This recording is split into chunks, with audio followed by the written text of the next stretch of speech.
Good morning friends. Era education and library में आपका हार्दिक अभिनंदन करता हूं। और जैसा कि मैं आपको बताना चाहता हूं कि इरा एजुकेशन आपके महरे में गार्ली चौक में जो है हमने एक कोचिंग इंस्टीट्यूट और साथ में एक पब्लिक लाइब्रेरी जो है वो खोली हुई है। हमारे यहाँ पर जो है आप सबको जितने भी हिमाचल प्रदेश की प्रतियोगी परीक्षाएं हैं उन सब के लिए कोचिंग्स जो है उपलब्ध करवाई जाती हैं। और दूसरा इसमें जो है फीसेस भी बहुत कम चार्जेस पे हमने रखी हुई है। और दूसरा लाइब्रेरी पब्लिक लाइब्रेरी जो है सुबह 6 बजे से लेकर शाम 6 बजे तक जो है खुली रहती है, जहां पर आप सब लोग जो है अपनी निरंतर परीक्षाओं की तैयारियों के लिए जो है वो आ सकते हैं।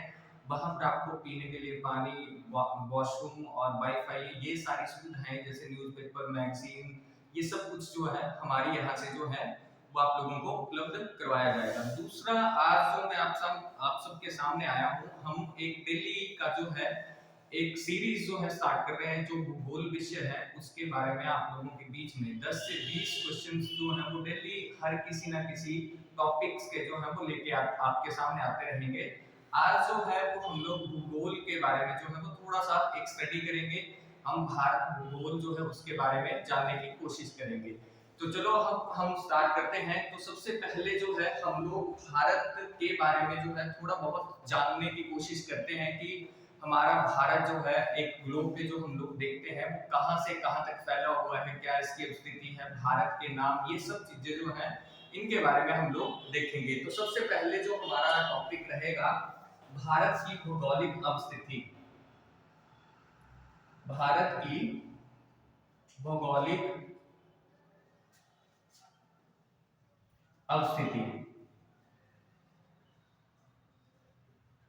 ठीक है जी। अब इसके बारे में जो है हम लोग पढ़ेंगे भारत की जो भौगोलिक अवस्थिति है। क्योंकि देखो, अब हमारा भारत जो है, भारत में आपको सबको पता है कि सांस्कृतिक सभ्यताओं के विकास और इन सब चीजों के लिए, यानी कि हम लोग अगर बात करें सिंधु घाटी सभ्यता से लेकर यहाँ तक जो है मानव सभ्यताएं यहाँ पर पनपी हुई हैं, जो हम आधुनिक मानव तक जो है वो बढ़ते आए हैं धीरे धीरे। ठीक है, तो इसमें जब हम लोग देखते हैं कि भारत के बारे में, भारत का नामकरण कैसे हुआ, किन अक्षांशों के बीच जो है वो स्थित है, तो सबसे पहले भारत जो है इसका नामकरण, भारत का नामकरण कैसे हुआ। ठीक है, यानी कि हम लोग जो पढ़ते हैं कि भारत हो गया, हिंदुस्तान हुआ, इंडिया हुआ, आर्यभट्ट हुआ, ये सब नाम जो थे कहां से आए, कैसे जो ये थे नाम पड़े। तो सबसे पहले हम लोग पढ़ेंगे कि भारत के नाम कितने हैं जो फेमस, ऐसे तो 8-9 नाम जो है वो हम लोग पढ़ते आए हैं, पर हम लोग कौन कौन से पढ़ेंगे। एक भारत, आर्यभट्ट, इसके बाद हिंदुस्तान, इसके बाद हमारा जो है अगला कौन सा आएगा, इंडिया। ये सब नाम जो थे वो हम लोगों को कैसे मिले, भारत जैसे इतने बड़े सांस्कृतिक भिन्नताओं वाले देश को कैसे मिले। सबसे पहले हम लोग बात करते हैं आर्यभट्ट की करें या फिर देखो भारत की, आर्यभट्ट की करें या फिर इंडिया शब्द की करें या फिर हिंदुस्तान की करें। इनमें सबसे पहले जो है हम लोग आर्यभट्ट के नाम जो है उसके बारे में हम लोग करेंगे कि आर्यभट्ट जो नाम है वो कैसे पड़ा।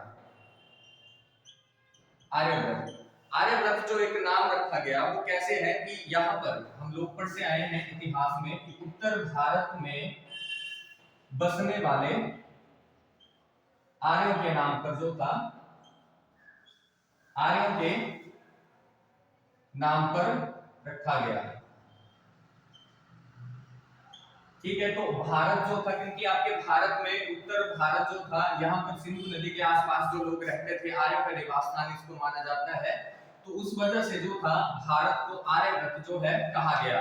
इसके अगला जो है आपका दूसरा भारत, भारत जो है वो ये नाम कैसे रखा गया, भारत, भारत जो नाम है इसकी उत्पत्ति, अब यही इससे आगे जो आर्य यहां पर निवास करते थे, आर्यों के सबसे शक्तिशाली राजा कौन थे, ये थे भरत। ठीक है, आर्यन के सबसे शक्तिशाली राजा थे भरत, तो इनके नाम के ऊपर जो था ये नाम भारत जो था वो रखा गया। अब इसके आगे जो है कि मतलब भारत के नाम पर जो था भारत क्या कहलाया, भारतवर्ष, भारतवर्ष जो है ये कहलाया। अब इसके अगला जो नाम है हमारा हिंदुस्तान, हिंदुस्तान जो नाम है इसका नामकरण कैसे हुआ? भारत में हम लोग पढ़ते आए हैं कि ईरानी आए, यूनानी आए, ये सब लोग आए, पर भारत में सबसे पहले अगर बात की जाए तो ईरानी आए। ठीक है, मतलब इस नामकरण के लिए जो है हम लोग बात करेंगे तो ईरानियों ने क्या किया, ठीक है, ईरानियों ने जो हमारी सिंधु नदी थी, सिंधु नदी को क्या बोला, सिंधु को, इनके उच्चारण में एक प्रॉब्लम थी तो इन्होंने सिंधु को हिंदू नदी कहा।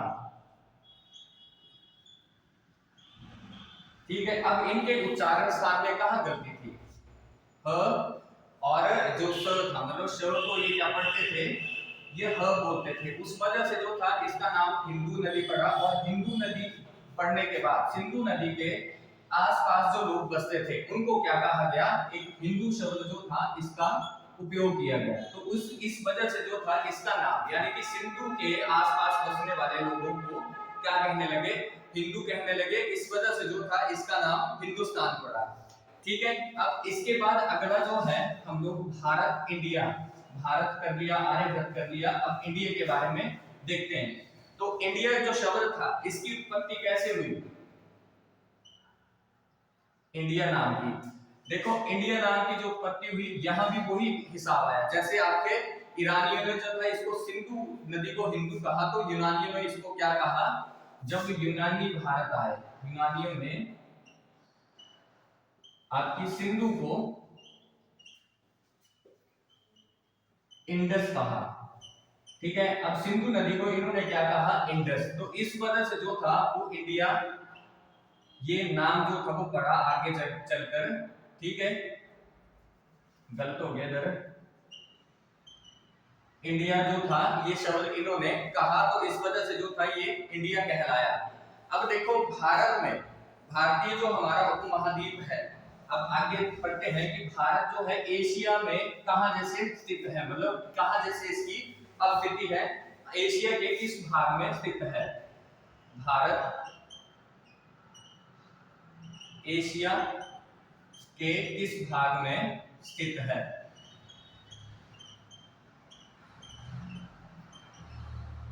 भारत जो है एशिया के किस भाग में जो है हम लोग स्थित है, भारत जो है किस भाग में आता है, तो हम लोग जो है वो दक्षिणी भाग में आते हैं, एशिया के दक्षिणी हिस्से में जो है वो हम लोग, या भारत जो है वो अवस्थित है। इसके अगला जो है भारत का जो विस्तार है ना, भारत का जो विस्तार है वो क्या है, विस्तार यानी कि अक्षांश और देशांतरों के ऊपर।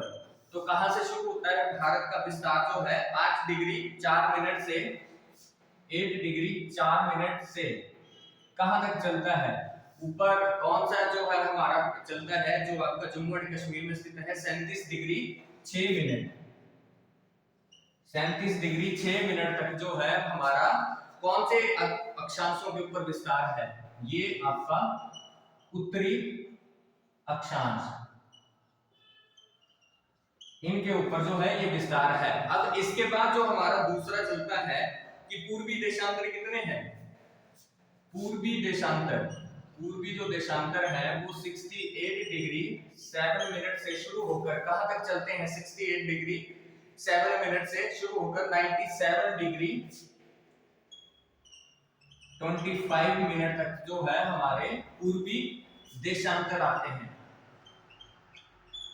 ठीक है जी, अब ये हो गया हमारा अक्षांशीय और देशांतरीय विस्तार। अब इसी के साथ हम कौन से गोलार्ध में है, भारत कौन से गोलार्ध में है,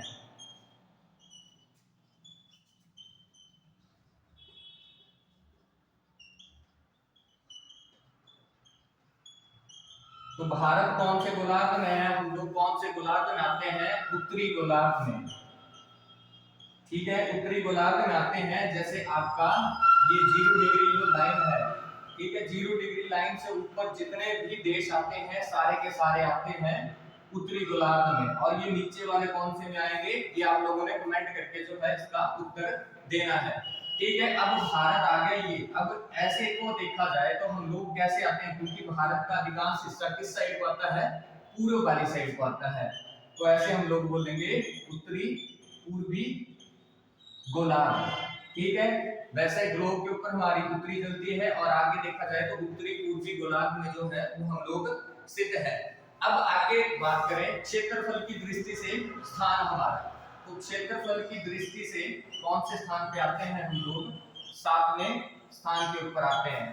ठीक है, अब भारत से बड़े कितने देश आएंगे, भारत से बड़े कितने देश हैं, भारत से बड़े 6 देश आते हैं। उनमें सबसे पहले कौन सा आएगा, सबसे पहले आएगा कि रूस, कनाडा, इसके बाद कौन सा आएगा, रूस, कनाडा, अमेरिका और चीन, यूएसए, चीन। ठीक है, 1 नंबर पे, 2 पे, 3 पे, 4 पे। ठीक है, इसके बाद चीन के अगला कौन सा आएगा आपका, ब्राजील, ब्राजील, इसके बाद ऑस्ट्रेलिया, फिर जाके आपका भारत जो है ये आएगा। ठीक है, यानी कि 5वें नंबर के ऊपर ब्राजील, 6वें पे आपका ऑस्ट्रेलिया, 7वें पे भारत जो है वो हम लोग आते हैं।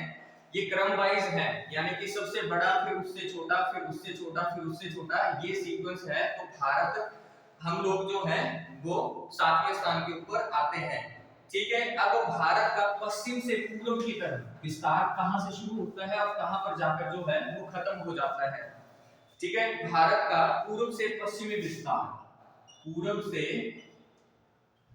पश्चिमी विस्तार कहां, पूर्व से कहां से शुरू होता है, तो कहां से हम लोग बात करेंगे कि यहां से जो है हमारा शुरू होता है। ठीक है, यानी कि आपका नागालैंड से शुरू होकर इधर गुजरात में कच्छ के रण तक।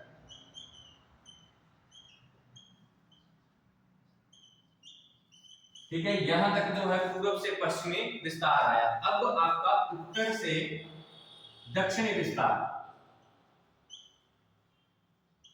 ये कहां से शुरू होगा, ये होगा आपका लद्दाख से लेकर कन्याकुमारी तक। ठीक है, ये जो है हमारा पूर्व से आपका पश्चिमी विस्तार आ गया, उत्तर से दक्षिणी विस्तार आ गया, ये हमारा हो गया। अब इसके बाद जो है भारत की स्थलीय सीमाएं जो है किन किन देशों के साथ लगती है, हमारी स्थलीय सीमा। ठीक है, ये जो है आप लोगों ने कमेंट करना है कि कितने देशों के साथ जो है हमारी स्थलीय सीमा लगती है, और कौन से जो है वो हमारे पड़ोसी देश हैं। अब आगे भारत को भौगोलिक आधार पर कितने भागों में बांटा जाता है, भौगोलिक आधार पर भारत का वर्गीकरण, तो कितने भागों में जो है वो हम लोग बांटते हैं, 4 आएगा, 5 आएगा या 6 आएगा, कितने आधार पर जो है वो हम लोग बांटते हैं इसको, भारत को। जल्दी जल्दी आप लोग कमेंट करके जो है इसका उत्तर करके बताएंगे कि कितने भौगोलिक खंडों में जो है वो हम लोग हिमाचल भारत को जो है वो बांटते हैं। ठीक है, आप लोगों ने इसका भी आंसर करना है कमेंट सेक्शन में जाकर।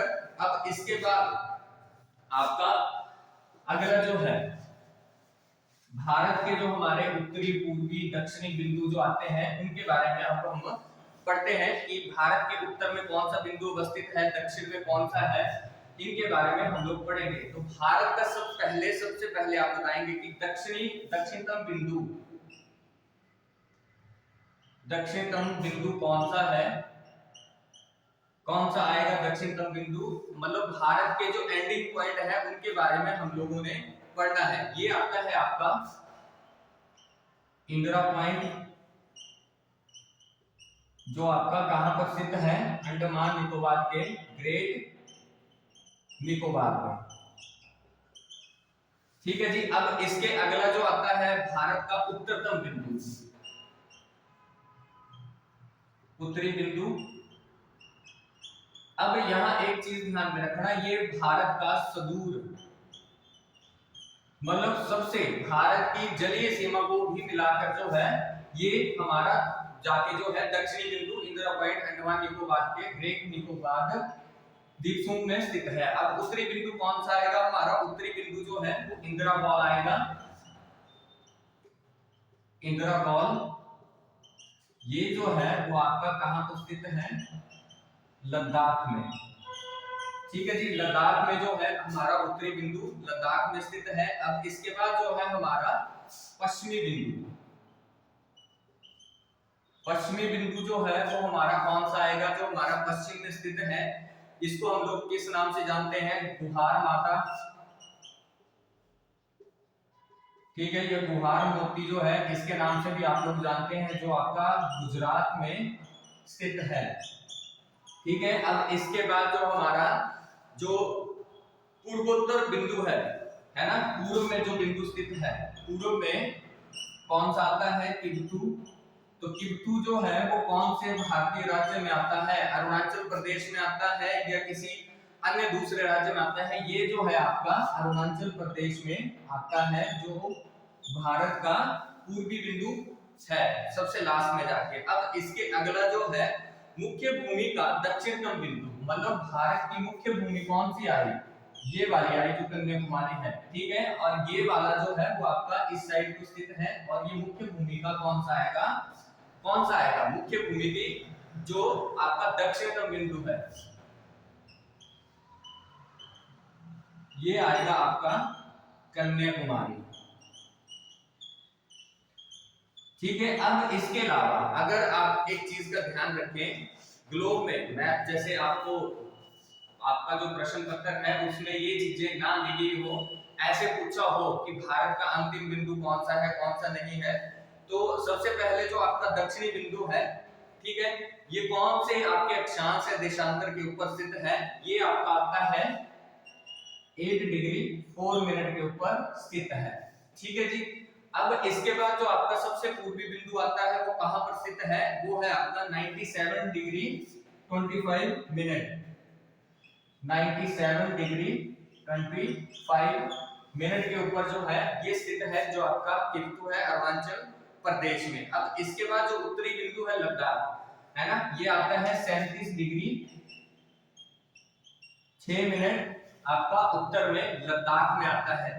अब इसके बाद जो आपका ये वाला पश्चिमी बिंदु जो है जो गुजरात में स्थित है, ये कहां पर आता है 68 डिग्री 7 मिनट, 68 डिग्री 7 मिनट के ऊपर जो है वो ये आता है। अब आपका ग्रेट निकोबार जो है वो कहां पर स्थित है, ग्रेट निकोबार, ये आप लोग आंसर करके बताएंगे कि कितने डिग्री के ऊपर जो है ये स्थित है, 6 डिग्री 45 मिनट के ऊपर, 6 डिग्री 45 मिनट के ऊपर जो कहां पर स्थित है, बे ऑफ बंगाल में जो है स्थित है। ठीक है, अब जब 2004 में हम लोग पढ़ते हैं तो वर्ष 2004 में आई थी सुनामी। ठीक है, उस कारण जो था ये द्वीप पूर्ण रूप से पानी में जो था जलमग्न हो गया था, जिसके उपरांत ये दोबारा से जो था वो जब पानी नीचे उतर गया था, पानी का स्तर जो था, तो उसके कारण दोबारा से अपनी परिस्थिति में आ गए थे। अब इसके बाद इस कन्याकुमारी और आपका दक्षिणतम बिंदु है, इनकी भूमध्य रेखा से दूरी कितनी है, भूमध्य रेखा से दूरी तो इनकी है 876 किलोमीटर जो है भूमध्य रेखा से ये दूर है। और भूमध्य रेखा से कम दूरी होने के कारण जो है आपके तमिलनाडु हो गया, केरल हो गया, इन भारतीय राज्यों में जो है गर्मी अधिक पड़ती है। ठीक है जी। अब इसके बाद जो है आपका जो ये दक्षिणतम बिंदु है, इसको अन्य किन किन नामों से जो है हम लोग जानते हैं, इसको पिग्मेलियन पॉइंट, ठीक है जी, पिग्मेलियन पॉइंट या फिर पार्सन। ठीक है, इन नामों से जो है वो हम लोग इसको जानते हैं। ठीक है, कन्याकुमारी को हम लोग किस नाम से जानते हैं? कन्याकुमारी को केप कैमोरिन या फिर 8 डिग्री 4 मिनट के नाम से। वैसे ही दक्षिणतम बिंदु को Indira point 6 degree 45 minute west आपका बे ऑफ बंगाल जो है वो बंगाल की खाड़ी में स्थित है। पिग्मेलियन पॉइंट, पार्सल पॉइंट या इस नाम से जो है इसको जानते हैं, जो ग्रेट निकोबार में स्थित है। ठीक है जी। अब इसके बाद जो है इंदिरा कॉल है आपका उत्तरी बिंदु जो आपके लद्दाख में स्थित है 37 डिग्री 6 मिनट के नाम से भी हम इसको जानते हैं। पश्चिमी बिंदु गुहार माता गुजरात में 68 डिग्री 7 मिनट में स्थित है। पूर्वी बिंदु किप्तू में अरुणाचल प्रदेश 97 डिग्री 25 मिनट के ऊपर जो है स्थित है। ठीक है जी। अब आज के लिए फिलहाल इतना ही। अब नेक्स्ट क्लास में हम लोग मिलेंगे, इसको जो है इसके आगे हम लोग स्टडी करेंगे और जो क्वेश्चंस मैंने बताए हैं उनका कमेंट सेक्शन में आपने कमेंट करना है।